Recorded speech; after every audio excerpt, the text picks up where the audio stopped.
Учителот од основно еднаш ни рече, човекот е кога инстинктот ќе стане уметност. Ми се причини дека по многу години го сватив и напишав тежок, дрзок, неелегантен, просто катастрофален стих, кој е далеку, предалеку од мојот максимум. Велам, кој не за да направам комплетен човек од него, само да нагласам дека е можно да диша. А ако е така, тоа би можеле да го потврдат и критичарите. Тие следат се и се осоколени како јастреби. Потоа се случи. Израсна или продре еден друг стих, буквално од никаде. Сосема природно, може би и прехрабро. Беше уште полош, но барем со стил. И не бараше да е центар на внимание. Идејно беа слични, колеги по душа. Стигна и трет. Нешто поколеблив, но веќе стигна.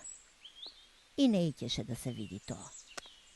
Па за да го скрие, го покани четвртиот, за кој се испостави дека е во друштво на уште тројца, па и отмени стихови со став како на изгубената генерација. И тогаш колебливоста со стил се распарчи на декамилион молекули. Го засакав последниот. Беше 8 или 9. Ги надмина за светлосни години. А сите беа во него, во микропарчиња, како фотони или улици од железничарското предградие.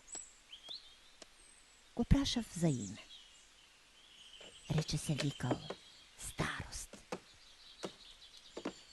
Не прашај што можам јас за тебе, рече. Прашај се колку би чинел твојот живот кога самиот би бил стих. Најдобар можен стих.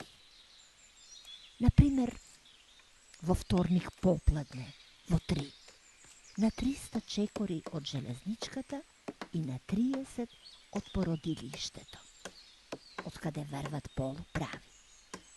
Ни се што ни живот не е.